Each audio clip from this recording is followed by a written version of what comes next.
Thank you for joining us for Effective Heart Change, the podcast that will discuss how to apply faith principles to real-life situations.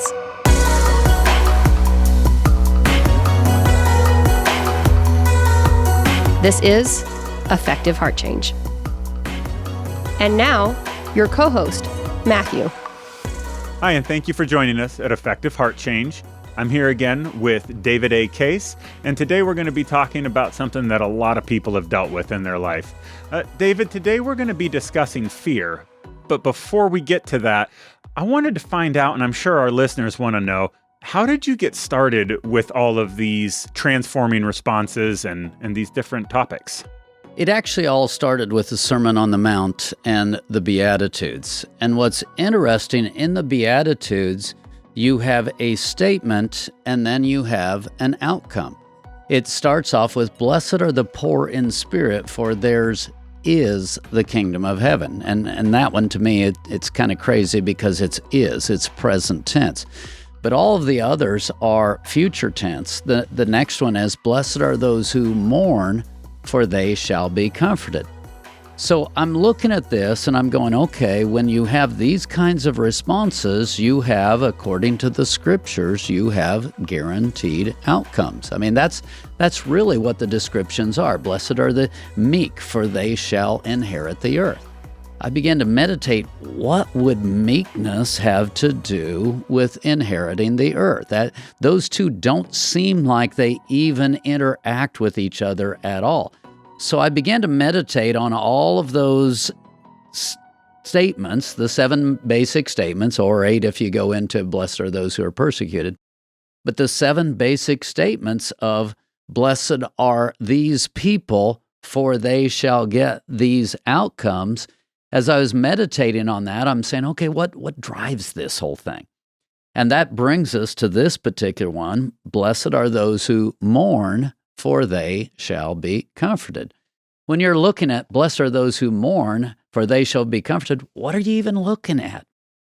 And then I jump to 1 John 4:18, where it says that perfect love casts out all fear, because fear involves a sense of torment. It involves a sense of punishment. Well, if I really begin to believe in a God who loves me and who cares for me, what happens? That casts out all fear ultimately. It gets me to a place where I'm able to rest in God, and so there's a process that I'm going through. Well, blessed are those who mourn. What's mourning? Mourning, I believe that the deep part of mourning is a fear of the future. If at some point we could look at the future, we could see the future, we could see God's plan for the future, it's going to be much easier to be comforted. But when we're going through loss and we don't have any anticipation of a better future, that loss becomes incredibly heavy and it crushes us at some point. And so then we just stay there in that depressive state. We stay there in a broken down state. And how do we get from that broken state to a better place?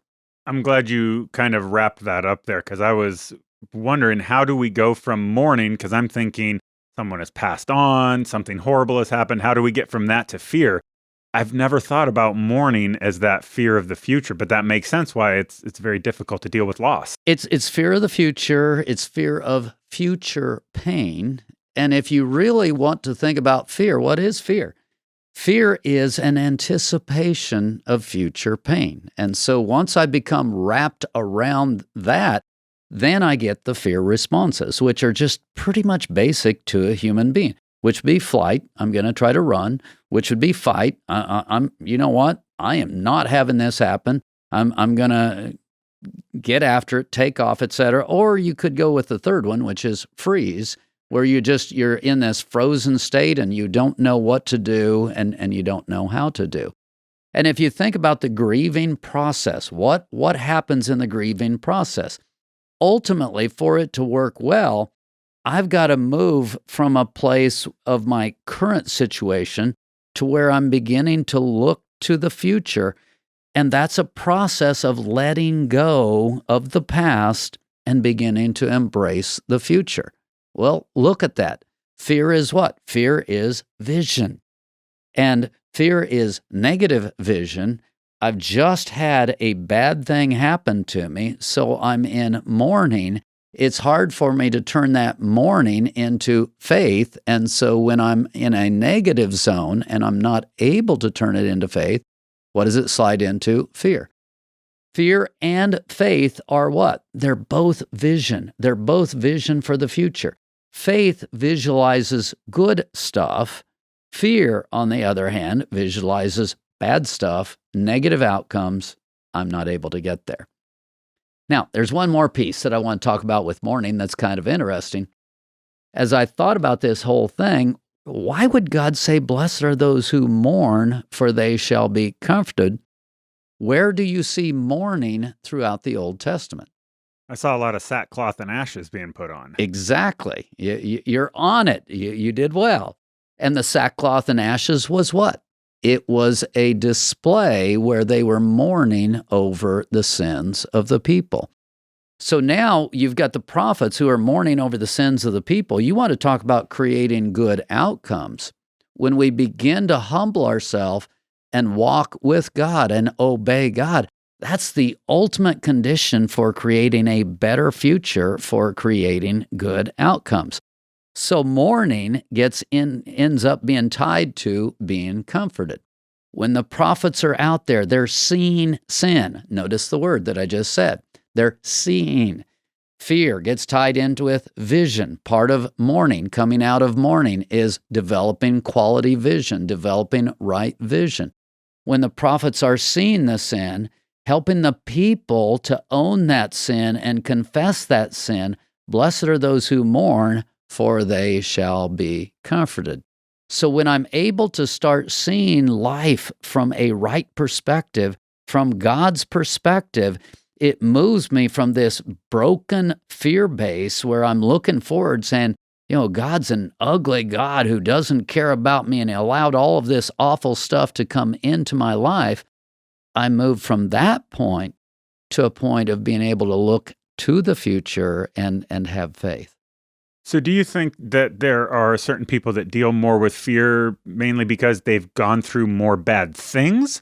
Or at a kind of base level, does everybody deal with fear basically the same way and it just compounds over time? I mean, how does that transfer? Because there's some people that are so afraid they won't even take a step. They just stop where they're at, life comes to a halt, and then they die, and it never goes anywhere else.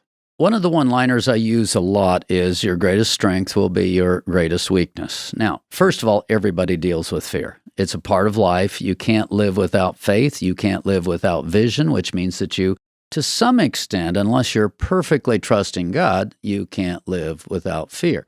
So fear is common to all humanity.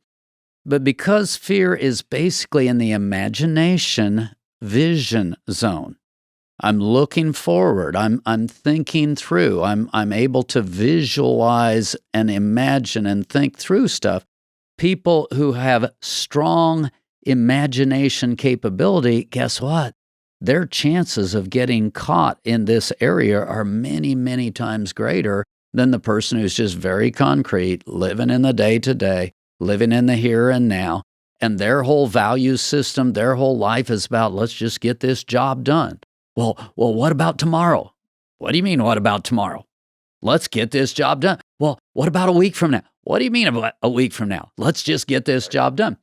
That person who is living more in the here and now and is not caught up in a place of vision on a consistent basis, again, out of who that person is, that person is going to have far less fear issues than the person who is a highly imaginative, creative kind of a person. So let's take it toward the positive, and you just kind of touched on it right at the end there. These people that can view vividly this future pain and that will cause this fear response, what is the good that comes from that? You mentioned imagination, you mentioned creativity, which was also in The Rebel, was the creativity. Can you go a little deeper into the positive side of that fear-based person? Vision is incredibly powerful. In fact, I'm going to take it back to the word focus again, because focus, I think, is one of the most powerful words that you can ever even look at. And focus comes back to worship. Focus comes back to intense focus. Whatever I intensely focus on, that's what I'll become like. That's going to be where I go. If I'm learning to drive, I can remember this when I was teaching one of my sons to drive. He was like all over the road. And finally I had to say, look a mile down the road, look a half mile down the road. When I got him to change his focus from really up close to much farther out, what happens? The car just naturally starts to straighten out. Same thing is true in terms of our lives. When we're able to get a God focus, when we're able to relax, when we're able to get a bigger picture vision of priorities, then guess what? Now all of this begins to come into a zone where I can keep it in the right direction. A lot of times people who are creative, guess what? ADHD, all over the place. Why? Because they see so many things. They see details. They see intricacies. They see this vision, this thing, that thing, etc.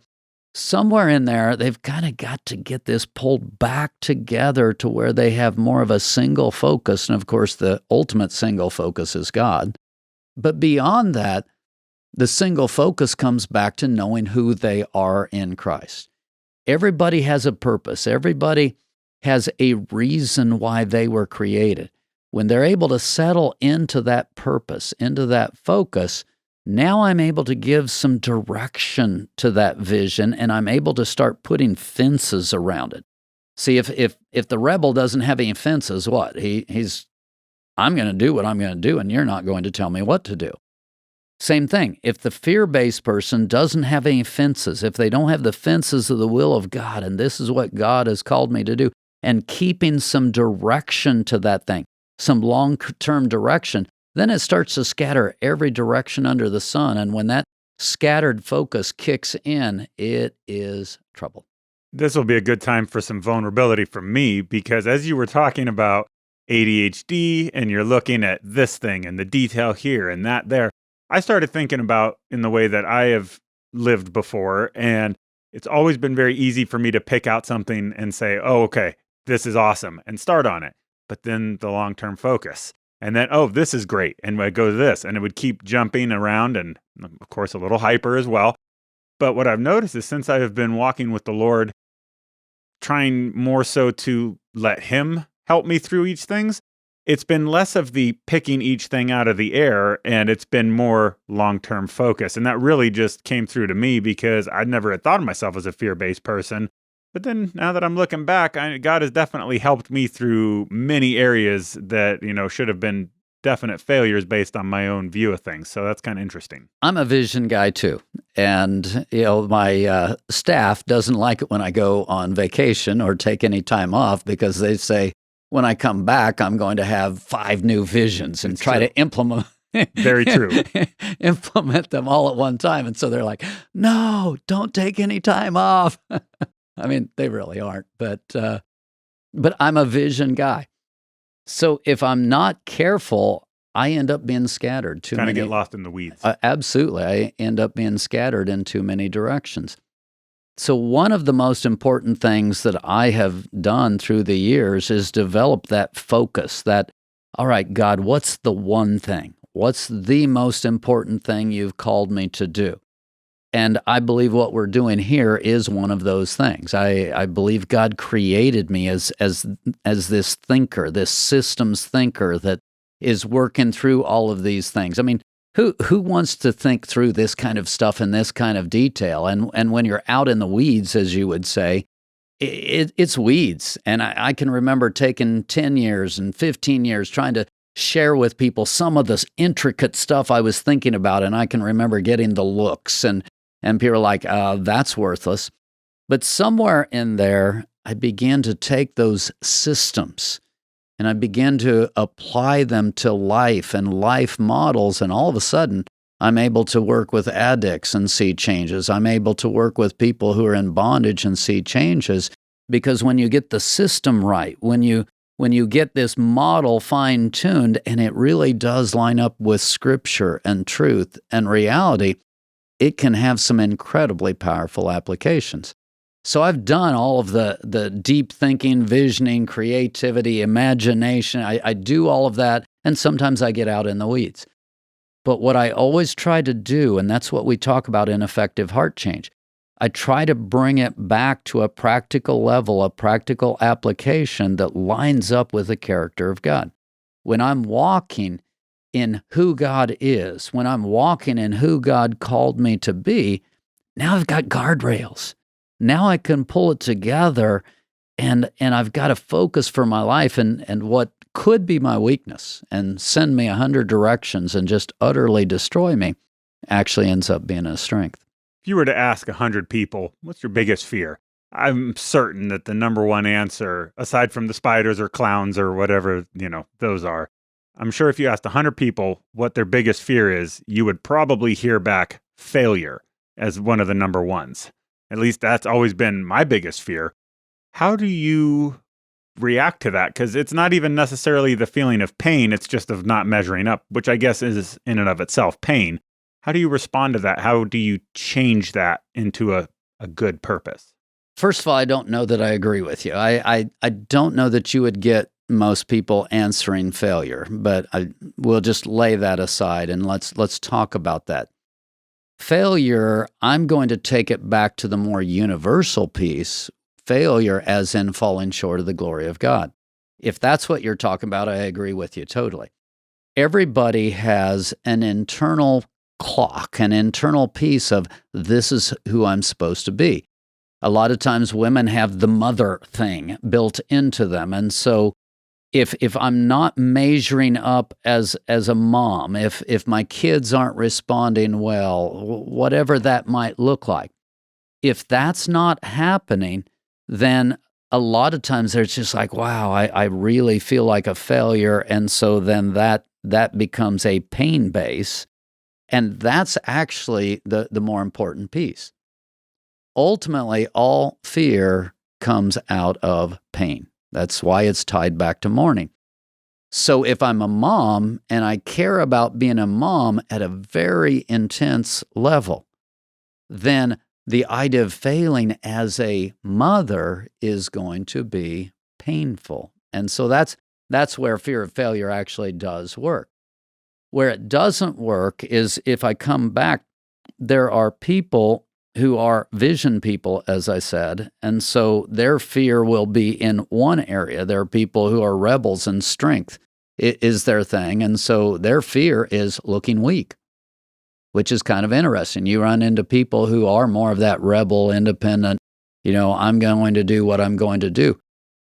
One individual that I can think of right now that I'm working with is just the idea of coming across weak is just disgusting.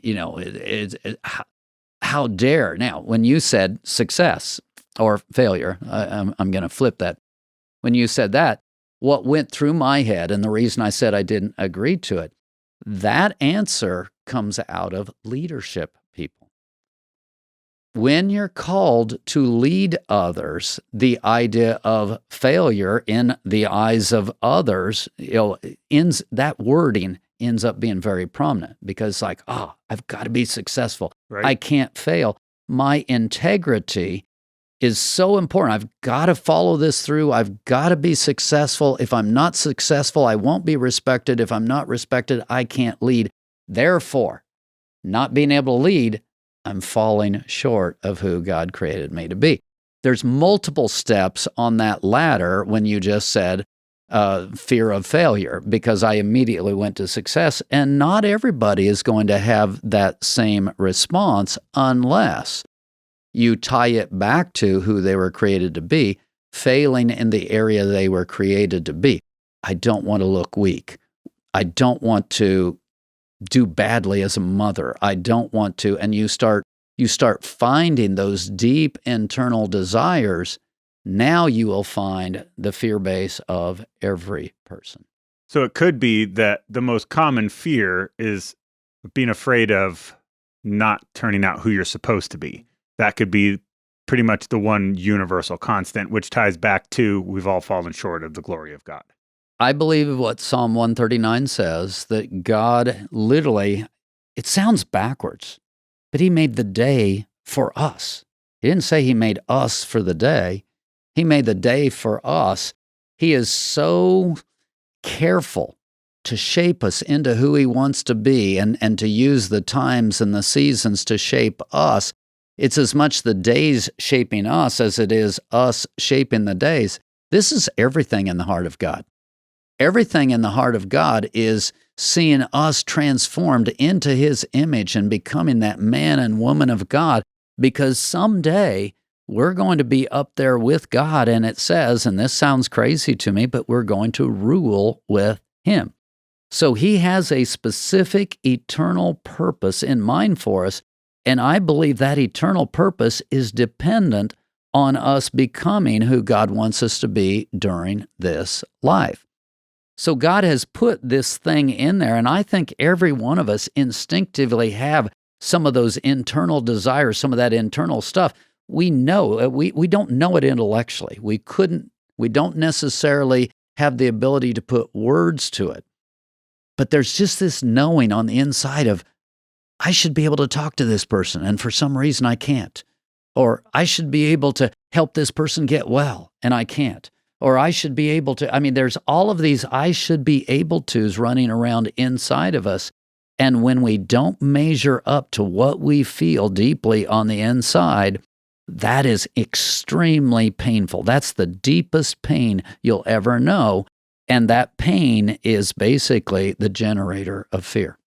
So what is a practical step to move beyond that fear? Because you've identified a lot of different fear bases and why they exist. What's the next step? Go back to the three basics: fight, flight, and freeze. What about yelling really loudly when you get afraid? Is that a fourth one, or is that just me? Yelling really loudly might be venting. Okay, we'll give you that one. But it sounds a lot more like fight to me than the other two. So, but if you've got fight, obviously I'm escalating things, and for some people, especially if they're paired with some strength value going on in there, the fight thing kind of helps them feel strong for a little while, and it sort of works. But notice what I'd said, for a little while. It creates enough damage that you start the cycle all over. Flight. Well, flight you end up in, and this is very common for fear people, you end up eventually in a depression zone. You end up isolated, getting depressed. Who knows what else happens coming out of that. Freeze. What happens with that? Well, again, you're just totally, it's like there. And really with all three of them, the best answer I can give you, which I use over and over again, is take the next step. In other words, you've got to learn to visualize a simple, not overblown, fight is overblown, not underblown, that's depression, that's freezing, that's fleeing. So it can't be underblown. It's got to be a basic step. And here's what I will tell most people. Most people know something they should be doing.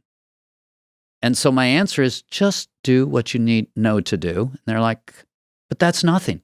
That won't help. Yes, it will. When you put your body in motion, God is able to steer a moving ship. The fact that you're doing something, you think and feel from inside of your spiritual flows. Just simply taking one step that seemingly is meaningless, that won't do any good at all. Taking that one step, you feel a little bit better about yourself. You feel a little bit better about life. Having taken that one simple step, you start thinking and feeling from inside of that. And here's where I love the picture of the lamp. The word is a lamp unto my feet, a light unto my path. Well, if you lived in those days and you're walking on a dark path, guess about how far you could see? Maybe 2 steps. So I'm looking out there 2 steps, and it's like, I don't want to take the next step. Who knows what's out there 3 steps away? It's not the LEDs we have today where you can see half a mile. As long as you can just see 2 steps and you don't move anywhere, well, I can see those 2 steps. But what happens if I take 1 step forward? I can still see 2 steps. And taking that next step of doing what you know to do is incredibly powerful, because now you can see one step farther. Oh, okay. Now, generally, I have another step that I know to do, and I can take that step. And victory for the fear person really comes down most of the time to that basic piece of take the next step. And I like how you brought up the lamp back in the Bible, how little you could actually see. And what, for me, I've had to find through experience is every time you take a step, it's just going to be difficult to take the next one, but eventually it starts getting easier and easier. And I found, though, that I never actually get comfortable because the Lord will continually ask for just a little bit more. And so I find that really fascinating. The other thing that you mentioned, too, was you take the step and the Lord will direct you, like he'll steer a ship. I know in the Word it says that when you're walking, he will guide you left or right. And I had always heard if you're just sitting still, that's just going to spin you in circles. So I really was happy that you brought that around. There's one more piece. Fear, if you think about it, fear and faith, notice the continuity. Faith is so instrumental in spirituality, and spirituality basically comes back to connectedness. Why am I, again, this is a whole mumble jumbo of words, and I understand, and hopefully I'm not losing you. But fear people are much more able to sense and feel God and discern what's going on. They're able to sense and discern fear or faith in other people. So there's a fear and faith people also have a high connectivity level. So that's another part of the solution piece. They need to watch the atmosphere they're in. If you're a fear faith person, guess what? You go into a fear-based atmosphere, and your chances of being successful and walking it through, even if you're taking the next step, are almost zero. Why? You're incredibly influenced. You're incredibly aware of. You're seeing everything. You're feeling everything. You're intent on everything that's going on around you. You're picking it up. You're trying to process it. You're trying to figure out how you're going to respond to it. I mean, all of this, I'm talking hyperactivity here. All of this is going on at one time, and it just gets faster and faster and faster.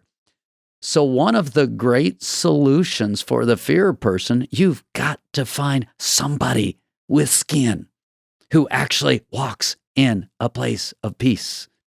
And you've got to hang out with those people, and you've got to just absorb some of that peace and drink it in and let them give you some perspective. Let them help you to sort things out to where you get back to more of a resting place.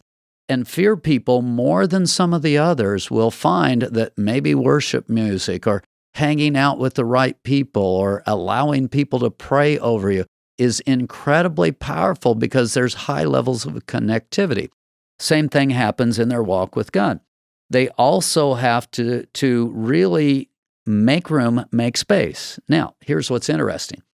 Because their mind is going 100 miles an hour, they're some of the people that have the hardest time connecting with God, and especially with the peace of God.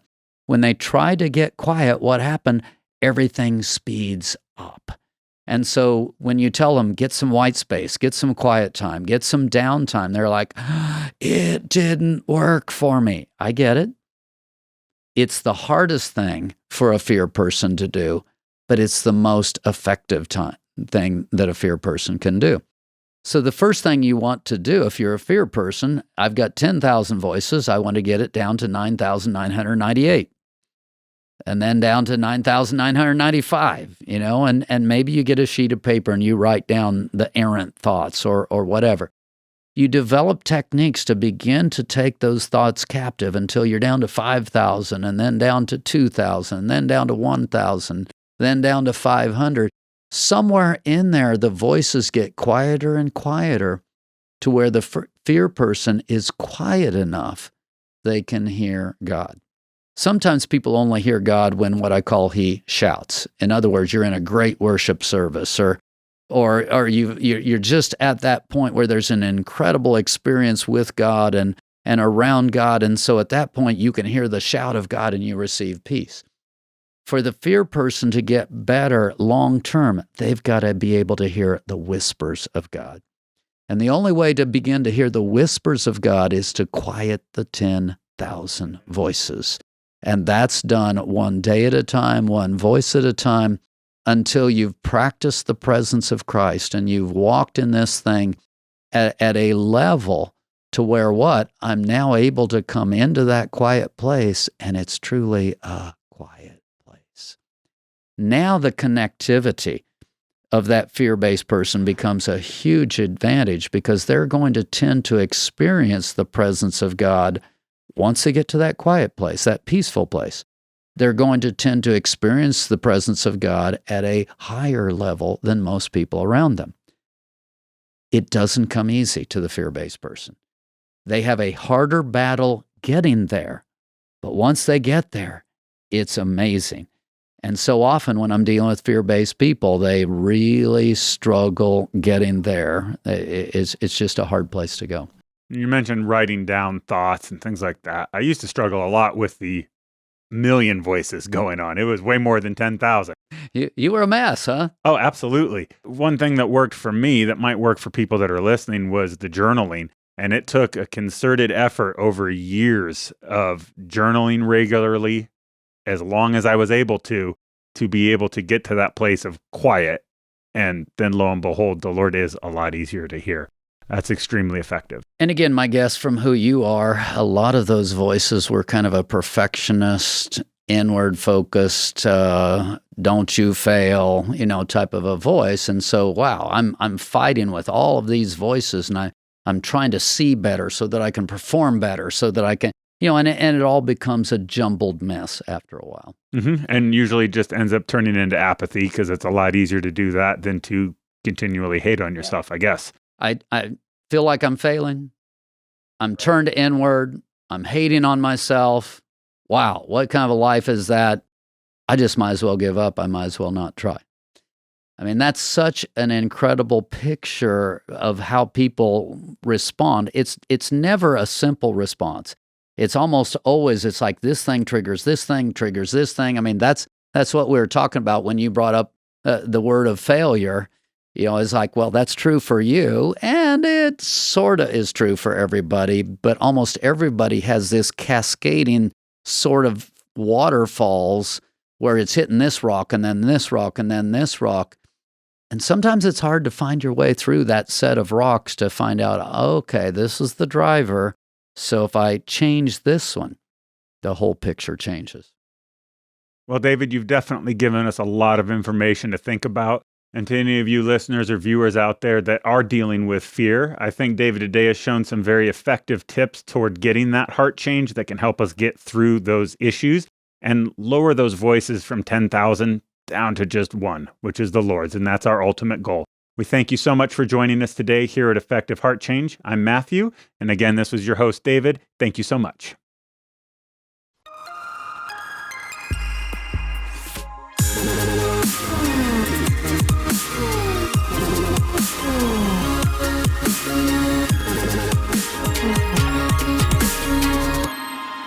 Video production, editing, and audio by Matthew. Set design and setup by Ashley. Content recorded live at Studio 104.